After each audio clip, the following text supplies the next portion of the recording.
In the vernacular, in the graffiti culture, they would call him a toy. He is a young man, a strapping young lad. He recently came in the top four in the. He came in the top four and entered the comedy dragon at the sports stage. Out of 16, there were 4. He was one of them. Who'd have thunk it? I'd have thunk it. My Padawan, this young man, this gentleman, coming to the stage. His whole family's here. No pressure, no pressure, no pressure. Don't say fuck in front of your mom. Don't say fuck or ass or shit. Ladies and gentlemen, Rob Sullivan. Keep it going.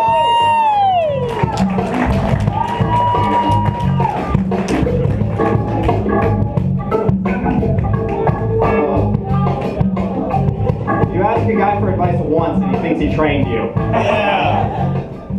No. So, I am young actually. I recently turned 21, and for my 21st birthday actually, my dad decided to take me to Utah, because that's what you do, I guess.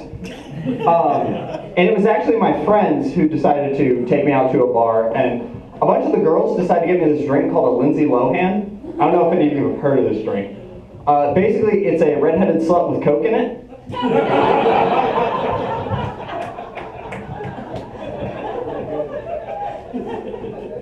So my dad took me to Utah.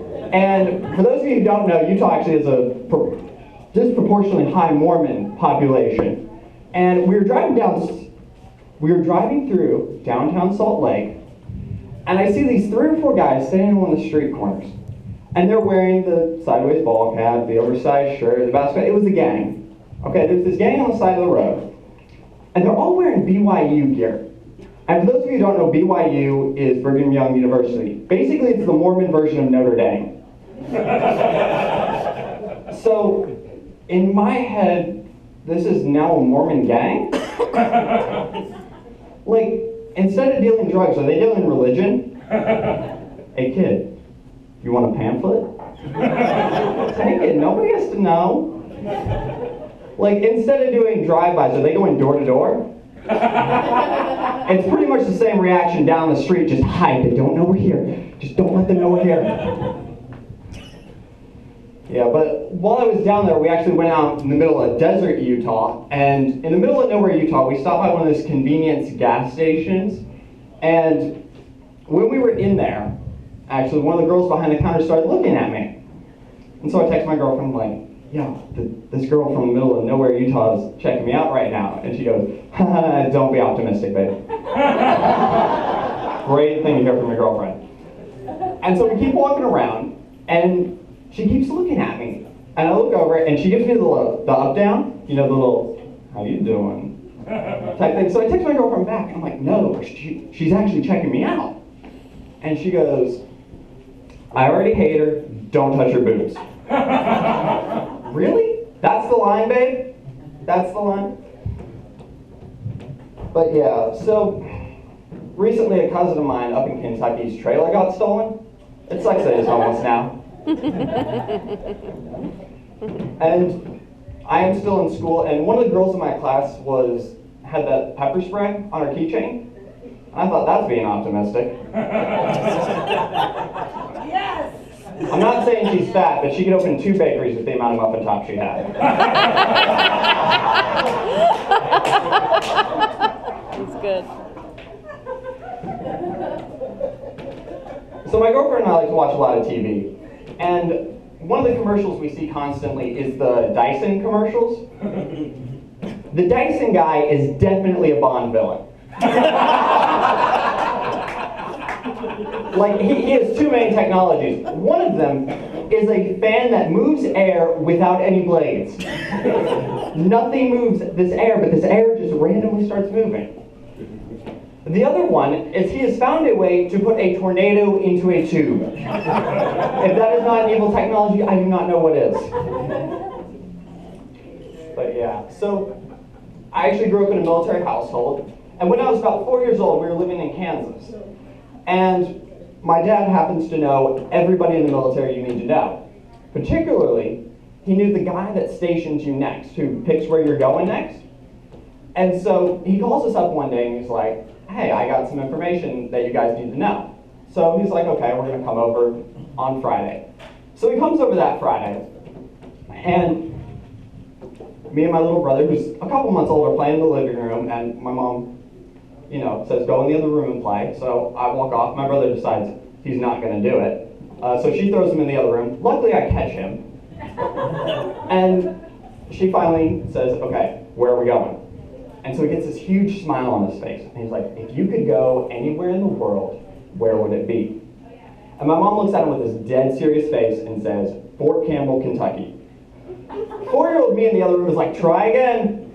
I'm not going to Kentucky. And so he looks at her again, he's like, no, anywhere. And again, she says the same thing, Fort Campbell, Kentucky. His face drops. And my mom just gives him the most serious look and goes, where? He goes, Schofield Barracks, Hawaii. My mom starts crying. My mom is upset because she's getting paid to move to Hawaii. My dad walks in very confused and goes, what happened? She goes, we have to move to Hawaii. The only time my dad has been more confused is the first time I brought a girl home. No, Dad, not yet. But she actually loved living there, and it was actually my dad who ended up hating it because he worked for this general who we're just going to call General Bossman because I can't be bothered to think of a different name. So he's working for this general who happens to be an English major in college, and he's got, plenty of masters and a bunch of other degrees, and he's a very smart person. My dad has a finance degree from Backwood, Kentucky University. So he gets set as this guy's speechwriter. My dad is not a good writer at all. And so he hates his job, and every day he just comes back complaining. And one day, when all the guys are out of town, this general's wife invites my mom and the rest of the wives over for dinner one night. So we all go over, and 6-year-old me gets a great idea. I look at this general's wife and I go, do you want to know what my daddy says your husband does all day? The rest of the ladies at this dinner are all like, yo, it's about to go down over here right now. My mom is trying to figure out if she can still put me up for adoption. But she's so sweet. She just looked at me and she goes, what does he say? 6-year-old me. He says that your husband plays on his computer all day. My mom has never hit me harder. But yeah. So I have kind of grown up to be a nerd, like a lot of people here. And one of the things I love is statistics. So I have a couple of fun statistics for you. 1 in 4 people over the age of 60 have lost all their teeth. So I guess blowjobs do get better as you get older.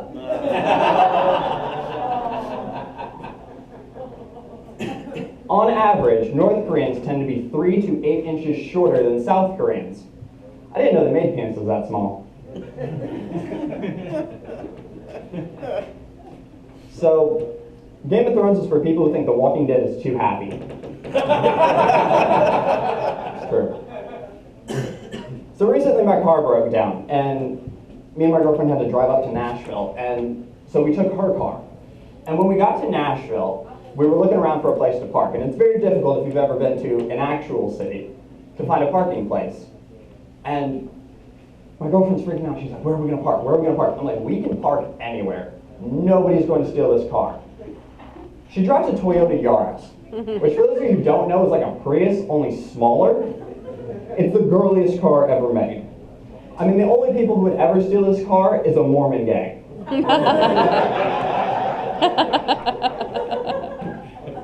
So I have one final story for you all, and this is the story of the greatest test question I've ever had. So it's in my British literature class, which I'm a math major. I'm not sure why I took this class, but I did. And so, yes, I had to. I actually did. And so we had to do a project on all these old poets from like the late 1700s, which I don't care about. None of you do, but I'm going to try and make you care about it a little bit. And so I get stuck with Mary Wollstonecraft. For those of you who don't know, it's actually true. Mary Wollstonecraft is one of the original feminists. And not like the crazy Tumblr feminist who's like, oh my goodness, some guy looked at my fat rolls and hairy legs today. Rape culture! No, she's like one of the people who's like, I want to go to the library without my husband having to escort me. So, I get this question on the test. And it says, pick one of the authors we talked about in this chapter and describe a date you would go on them with. A date you would go with them on. You all know what I mean. So, I have to go on this date. So I picked Mary Wollstonecraft because I had to do the project on her, so I know the most about her. Here's what I wrote. So I pick her up at 7:30, and I drive her to our restaurant. As we walk into the Red Lobster, I ask her if she would like to get a bottle of wine or not. We do, and as our food comes, my surf and turf looks fantastic, and her lobster shrimp salad looks divine. We engage in conversation, and finally, as we finish our meal, we decide to go for a walk in the park. We look at the constellations, and we talk about feminism and other such things. And as we get back to her house, I ask her, do you believe in love? She says, yes. I say, good, as I give her a kiss on the cheek. I say, I'll call you as she walks inside. I go back to my car, and as I drive off, I delete her number and I never call her again. The best part is I got full credit for that question. So thank you guys very much. Patrick's not paying attention. Okay? Yeah. Up to your, some surprise he has. Let's go. Good job, Rob.